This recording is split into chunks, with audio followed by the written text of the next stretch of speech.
Hello, this is Reindeer's Bees, and today I'm going to talk about 5 tips for a massive honey crop.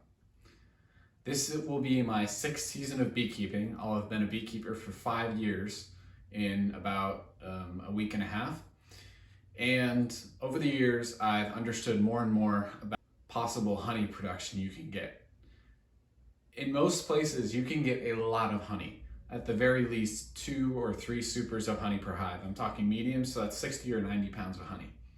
If you're in a good location and you do make all the right moves when it comes to management, then you could potentially produce 150 to 250 pounds.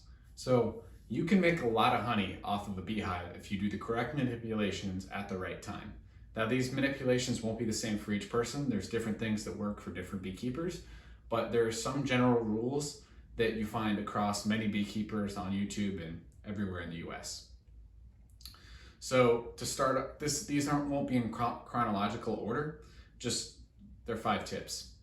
So tip 1, feeding hives in early spring. So if it's early spring, let's say you live in the Northeast, then most places it can help your bees build up if you put pollen patties on the hives. What the pollen patties do is they encourage the bees to increase their brood production in the early spring. Most queens start laying in early February, or sometime in February or January. So they already have brood before there's any pollen coming in. So if you put a pollen patty on in March when it's starting to get warmer and longer each day, then they're more likely to have more brood. And the more brood you're able to start early on, the more bees you'll have early on. And then since you're able to get more brood early, that will mean your bees will have exponentially more brood in May, 2 months later. So with bees, it's exponential growth. So if you are able to get your bees to produce more brood in March, they'll be able to produce exponentially more brood in May. So feeding pollen patties in May, I think in most places, it depends on where you are. I like to put them on when the crocuses bloom. I'm getting my pollen patties tomorrow, and hopefully we'll put them on Sunday since it's going to be 50 degrees. So get in there, put your pollen patties on, and that can help increase the brood production. If it's later in spring, let's say you have a lot of pollen in April. If I'm just saying Northeast, but in general, when you're starting to get out of your spring season, there's lots of pollen available. The bees are flying every day, but maybe you just don't have an area where there's a lot of plants producing nectar. Well, then you need to start feeding, because if you feed them nectar and they're bringing in pollen, then bam, what do you know? The bees are going to start going crazy, producing tons of brood for you to make honey and potentially still make splits even too. So feed those bees in early spring if they need it. If you're in an area where there's lots of pollen and nectar, well then I wouldn't feed. But if you potentially want to get comb drawn in early spring, or you just want your hives to build up faster, then feeding can definitely do that. I'd feed light syrup, so I'd either feed like 1-to-1 or 1-to-2. So 1 part sugar to 2 parts water, so really thin syrup. So they don't clog up the brood nest, but they still eat it, so it feels like nectar to them. So tip number 2, you need to split at the right time. I don't know if all beekeepers make splits from their honey production colonies. I bet there are some outliers that are able to not split their strong hives and still able to get them into the honey flow before swarming. But at least the vast majority of commercial beekeepers that do any honey production, they split their hives at some point before the honey flow. The reason they do this is mostly, I think, 2 reasons. 1, so that the bees don't swarm before the honey flow. And 2, because they need splits to sell or to increase their hive count or recover their hive count from the winter.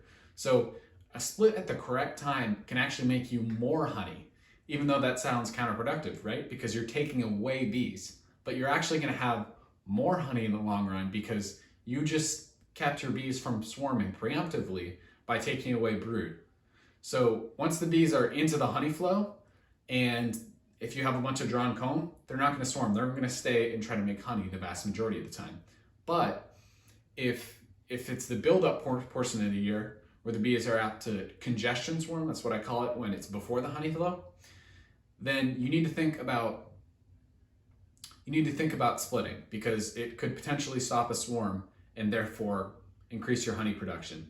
Even if you if you tried it on 5 hives, if you split them each and then you average it out and your other 5 hives you don't split that are honey production colonies, you could get an average of which ones seem to do better honey. Because let's say 2 of your production colonies that you didn't split swarm, and your 5 that you did split don't swarm, then on average you're going to get more honey. So splitting is a very effective tool to keep your bees in the boxes so they can go into the honey flow really strong. You don't want to take too big of a split, but over time you're able to figure out what is the appropriate amount of frames of brood to leave behind when I'm splitting, to make sure that they build up to the perfect size for the honey flow, to make sure that they're the right size so they're peaking after the honey flow started and not before, when they could potentially swarm. So that's really important. Tip number 3 is supering at the right time. So if it doesn't matter if you split at the right time and they're knocked back to the correct size for the honey flow where they won't swarm, but they'll get really big once it starts if you don't add supers.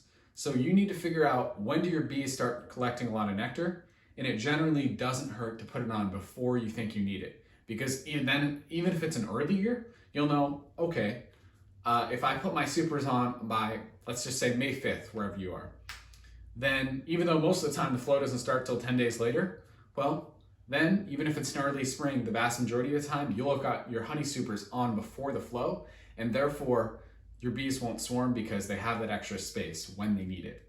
So figure out when you need to add your supers, and that will save you a lot of headache. Because even if you split your bees down, if you don't give them any supers and they get honey bound, then they're still probably going to swarm. So you want to make sure you're adding your supers at a time before they start collecting most of the nectar. The only time it's bad to add a super early is if a hive's close to starving, like there's no food coming in, but the honey flow is about to start, then it gets into risky territory. If you feed too long before the honey flow starts, then the hive could potentially plug out with your sugar syrup, and then also the flow might start and then they need a super, and then you didn't get it on time. So it's a tough decision, but generally it's always better to add supers earlier than you think you need them in the spring. My 4th tip to honey production is to make sure you're pulling your honey off at the right time. So if your honey flow ends in early July and you wait till August to pull your honey, the vast majority of the time the bees are going to have started eating your honey, so you're going to get less of a crop. For me, I rather pull that crop off at the beginning of July when they're done, capping it off and lowering the moisture content, and feed them back sugar syrup, because it's much more stimulating to the bees to have sugar syrup in the hive than just eat the honey they currently have in the hive. So I want to get all of my honey off when the flow ends, and that way I don't lower my honey crop. I'm going to make money by taking away more honey and feeding them back sugar syrup so they don't starve. It's cost effective for me, to feed more sugar to get more honey. And the bees are healthier on gross syrup, being fed that, having incoming food, rather than just eating food that's in their hive. They won't be doing as well most of the time. My 5th and most important tip to a huge honey crop is equalizing hives. So my first couple of years, I wasn't equalizing, and it really showed. I had some hives that never built up because for some reason I never thought, well, I can just give some frames of brood from my big hive. I never thought of that until I started watching other beekeepers do it on YouTube. And now that I've done it, it's made such a huge difference in getting every beehive to the same point when I want them to. So by taking away frames of brood from your big hives in the early spring, you're preventing swarming. It's kind of like splitting. It's a similar idea. You're pulling frames of brood that are hatching from your big hives and you're putting them into your small hives. So this boosts up your weak ones. So your weak ones have a good potential, like a good queen, and aren't sick, but they just need help to get to the right size before the honey flow.